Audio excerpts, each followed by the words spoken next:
Hello, this is Jonathan Munoz, and today I want to talk to you about the decision of being or going into internal medicine or family practice, and why to choose one or the other one, and maybe subspecialization after residency.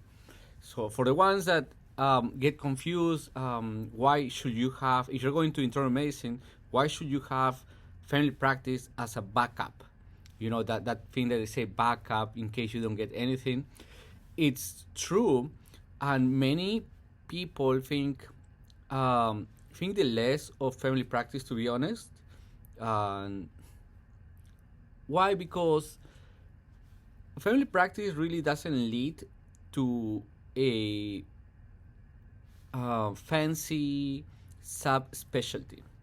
See, like internal medicine, you can do cardiology after residency. You can do cardiology. You can do rheumatology, GI, to mention the fancy ones or the great ones, right? The good ones in people's eyes.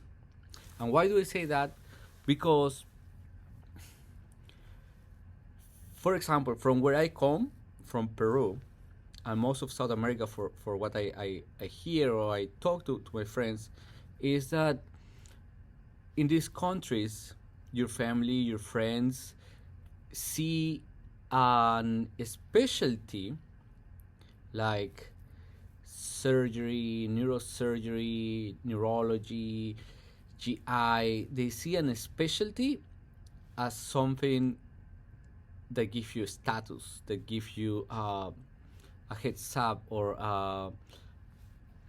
an advanced position compared to just being a general doctor or a primary care doctor, which is what a internal medicine doctor, a family practice doctor without a specialty are. They are the general practitioners.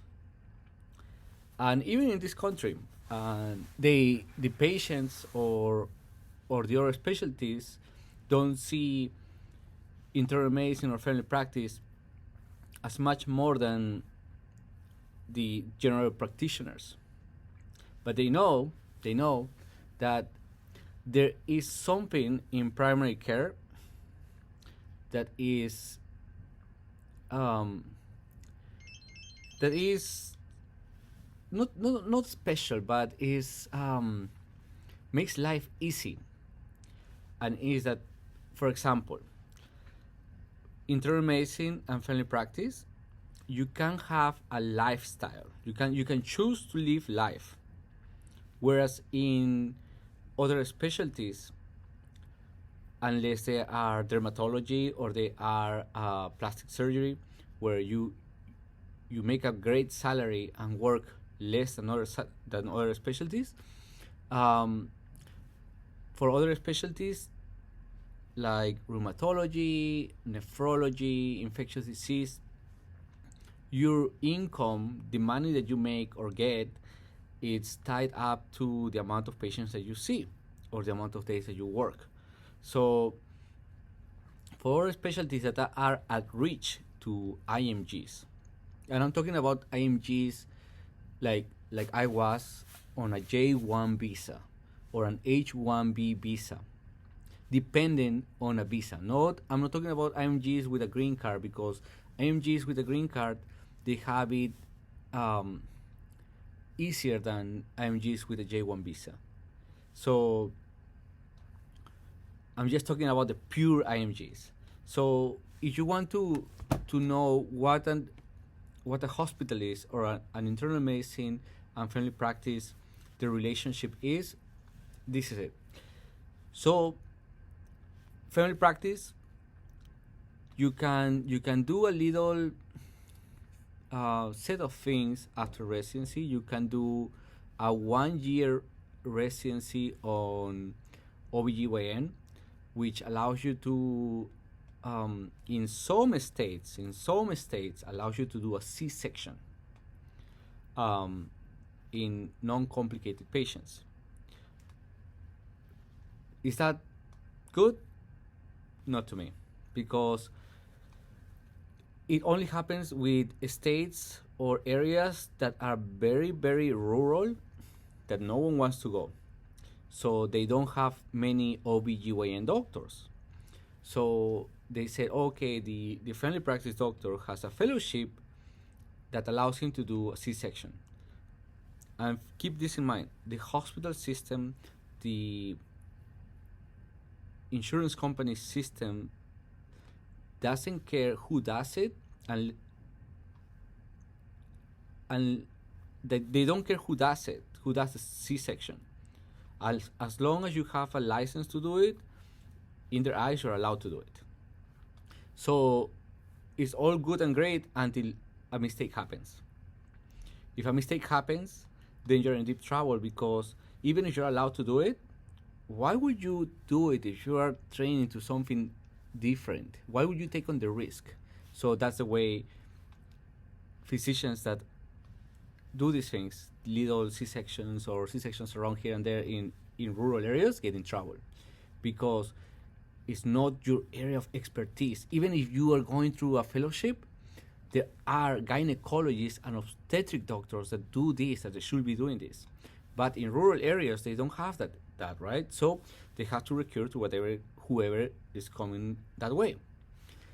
So yeah, if you after finalizing family practice decide to do the OBGYN fellowship that lasts 1 year, you can basically do C-sections, but to do that you have to go to a rural area.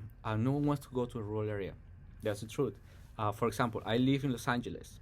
If I do a fellowship in OBGYN in Los Angeles, I wouldn't get more patients. It wouldn't help me financially, because patients that are pregnant won't come to me because I have an OBGYN fellowship. They will still go to a real OBGYN doctor. And you think about that. If you're pregnant, why would you come to a person that has 1 extra year of training on OBGYN if you can go to a person that has dedicated his whole training to OBGYN? That's just in this very desirable area in the city. But if I work 300 miles away, where there's no doctors, there's no life, I'm probably going to be the only one doctor that has some training in OB and GYN stuff. So people will come to me. See? But do you want to live in the city, or do you want to live in the rural area? The difference in salaries in the city, it will be for a family practice with a GYN, it will be, I don't know, 230, 240 a year. And in a rural area, it will be 320 a year. Is that even $60,000? Even if you don't believe this, in United States, it doesn't really make a difference, because a lot of that goes into taxes. A lot of that is lost through the year taxation part. So you can do that fellowship, OBGYN. The other fellowship that you can do is Geriatric Medicine. And Geriatric Medicine is also another 1 year fellowship, and it doesn't really give you an edge against other primary care doctors. Some people will say it does, because the aging population are growing, and they are looking for geriatric trained doctors. So advertising or marketing yourself as a geriatric doc may help you. And the other fellowship that you can do is Palliative Care Medicine.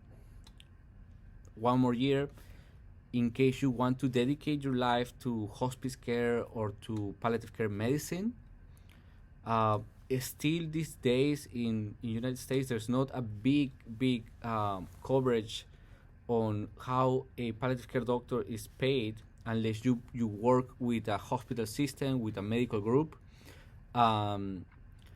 So you depend on a salary, a set salary.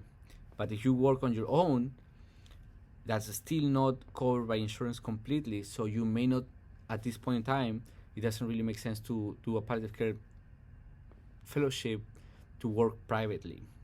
That at least as far as I know. So that's those are the things that you can do after a family practice residency. And the other one that is kind of the popular one is a sports medicine fellowship, which is basically an extra year of musculoskeletal training related to injuries that happen with sports. And at the end of this fellowship in sports, you can be the team doctor for, like, I don't know, soccer teams, basketball teams. People dreams of being the sports medicine doctor for big basketball teams, and that doesn't happen for the sports medicine family practice trained doctors. It happens more for the sports medicine orthopedic surgery trained doctors, because it's also a fellowship of orthopedic surgeons. And it makes sense, right? Why would you have the FP that can only diagnose, if you can have the ortho doctor that can diagnose the sport injury and can do the surgery? So those are the fellowships that you can do on family practice. On internal medicine, you can do GI, you can do cardiology, you can do rheumatology, nephrology, infectious disease, palliative care, geriatric medicine, but you cannot do the OBGYN fellowship that you can do with family practice. So the reason why they say if you go to internal medicine, you should have family practice as your backup is because internal medicine can do inpatient medicine and they can do outpatient medicine if you don't do a fellowship. So if you already know that at this time when you are applying to residency, maybe because of your age, maybe because of your desire to start a family sooner rather than later, you know that you're not going to do anything else after residency, like pursuing a fellowship that usually takes 3 or 5 years, then you have the choice to do inpatient medicine, a hospitalist, or you have to do the option to do outpatient medicine, internal medicine, which is a primary care doctor. So family practice, if you don't want to do the 1-year fellowships in family practice, you can also do inpatient medicine, be a hospitalist, the same hospitalist type as the internal medicine doctor, or you can be an outpatient doctor, the same type that the internal medicine doctor will be. So at the end of the 3 years, the internal medicine and the family practice doctors that don't do a fellowship basically will be doing the same. But the family practice doctor will never be able to do GI, cardiology, and that's about it. So to put it in perspective for you, for example, let's say you are 31 years old by the time that you start residency.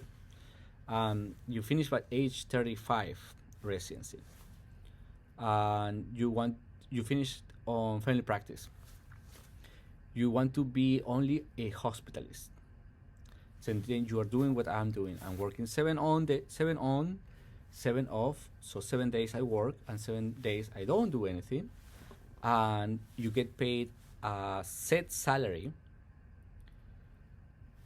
And you have time to do a second job or take extra shifts on the week that you're off to supplement that income, that salary. So for me, it's $250,000 a year, plus whatever I make on a side gig or on investments. That's my whole income per year. And as you have more time to be off and plan things for life, then your secondary income starts growing and start becoming bigger and can at some point out your main income. So for me, my investments are working for me and it's taking over my main income. So I'm starting to work less because my investments are working. And that's the goal of retiring early, is that your investments can work for you, so you don't have to work physically more. And that is something that an internal medicine or a family practice doctor can do if you go into hospital medicine. If you decide to go to outpatient medicine, though, if you go to with a medical group that will hire you, then you will live on a set salary. And unfortunately, that's what's going to happen to J1 visa holders. A group will tell you at the end of residency, okay, I sponsored your visa so you can start working after residency, and you work for me for 3 years, 5 years, and then you can get your green card. So for those 3 years, 5 years, you will work with a group, you will get a salary, set salary. But if it's outpatient medicine, you are trapped on the Monday through Friday, 8 to 6, 5, and there's nothing else that you can do to supplement your income during that period of time, because you are on a J1 visa process, and that limits the amount of companies that you can work. Basically, you can just work for one person. So what is it? I think, like at the beginning when we were saying, can you have FM as a backup? Yes, if you're going to internal medicine, you could have, or you should have, FM as a backup. If what you want to do after residency, it's set, you already know it, you already know what you want to do. Now let's talk about the subspecialties that you can do in internal medicine. GI is great. You can make more money. You can enjoy doing procedures, colonoscopies, endoscopies, biopsies, ultrasound, advanced ultrasound, ERCPs, but that's about it. And they also live a very stressful life, because any specialty, any subspecialty has to, they depend, or the amount of money that you hear that they make double of an internal medicine doctor, because they work at different pace. They work on call, and they do procedures. But it's not just one procedure, they have to do a whole volume of procedures. So the amount, they can make twice as much as an internal medicine or a family practice doctor can make in the same situation in the hospital, but they have to work more, they have to do more procedures. So that's your time. If you have time, if you have the drive, then do it. But if you want to live a simple life, if you want to, live a peaceful life, without external stimulation, constant external stimulation, then you're not going to make money unless you have investments. That's the passive income. But in medicine, to be honest, you have to work hard to make more money, and that's bottom line. At the end of the day, that's what is happening for all specialties: GI, cardiology, endocrinology. They have to work more, and the ones subspecialties that don't have procedures like nephrology, endocrinology, those have to work even harder to justify why did you do a 3-year specialty to make about the same as an internal medicine hospitalist doctor is making out there. So let's talk about, for example, nephrology. Nephrologist, what does a nephrology does at the end of the 3 years of subspecialization? They basically have an office where they try to catch the patients that have nephrology issues. Like what? Like a patient that was identified by his primary care doctor to have an elevated creatinine. So you get that patient and you follow that patient until he gets into dialysis. So now that patient becomes your dialysis patient, and that's how so they make money through consultations, they make money through initiation of dialysis. But the one nephrologist doesn't make the whole amount of money. It's the medical group that makes the money. Why? Because the whole medical group is the one that owns the dialysis centers. So the little nephrologist that doesn't have a dialysis unit, a dialysis center, doesn't make significantly more than an internal medicine doctor. So keep that in mind. And it happens the same for infectious disease, for example. Unless you are the owner of the medical group that hires all the infectious disease doctors in the area, you as an infectious disease doctor will have to work super hard to make up the same salary that an internal medicine doctor does. So that's why many nephrologists or infectious disease doctors that I know work the extra shifts as hospitalists, because they were trained on internal medicine, so they have the ability to do that. And at some point, they even leave completely nephrology or infectious disease because they realize, okay, why would I work harder for the same amount of money when these guys on hospital medicine are making the same amount of money with a very chill life? See, so nephrologists have it hard. They let's say, what is a day of for a nephrologist in a hospital? I have 10, 12 patients in my list to see today, and I move at my own pace. And in the hospital, there's other 10 hospitalists. Each of them have 10, 12 patients to see in the day. Once they're done to see these patients, they can leave the hospital. But I saw on my list there are two patients that have kidney issues.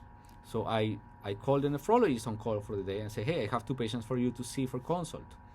And maybe my other friends or the other people in the hospital will have 2 or 3 more patients for them. So that makes about 10 patients. And so the nephrologist will come and see those 10 patients, getting paid a consultation fee per each, not per shift. Whereas I'm making a shift amount of money, like let's say $2,000 per shift. The nephrologist has to see each of these ones and charge and send a consultation fee to Medicare and say, oh, I saw this patient, the consultation fee for this one is $200. So I saw 10 patients at $200 each, that's $2,000. So the doctor doesn't get $2,000. The medical group for where he works gets $2,000, and he gets a part of that. So it could be 60%, 50%, never more than that, unless you have a big investment into that group. So for a starting doctor, it will be 50%, 40%. So out of those $2,000, you get $1,000 for working those 10 patients. Whereas I'm working the same amount of patients, but I'm getting twice as much with freedom of movement. Whereas you're coming to see those patients when I decide to call you. And because you're on call, you're bound to the responsibility of seeing them that day. And you could be at home, and then I call you, and oh crap, I have to drive 30 minutes to the hospital to go and see the patient. Or you're on call, and it's, 2 a.m. in the morning, and you're on call, and this patient is in the emergency department, and the emergency physician says his potassium is 7 and he has a creatinine of 10. He needs dialysis right now. And so you say, oh, okay, let's put him on dialysis. What do you need for dialysis? You need a Quinton catheter. So who's going to put the Quinton catheter? The nephrologist on call, because not all hospitals have someone that is willing to put a Quinton catheter so you can order dialysis from home. No. So at 2 a.m. in the morning, you will have to drive 30 minutes, put a Quinton catheter, which doesn't pay you more than, billable $100. So at the end, you get $50 for the Quinton catheter, plus you're billing for that patient $300, which at the end gives you $100, $150. So to go to the hospital to see one patient at 2 a.m., you get $200. Does it make sense to do that? You have to love nephrology very much to see that as, life-work balance.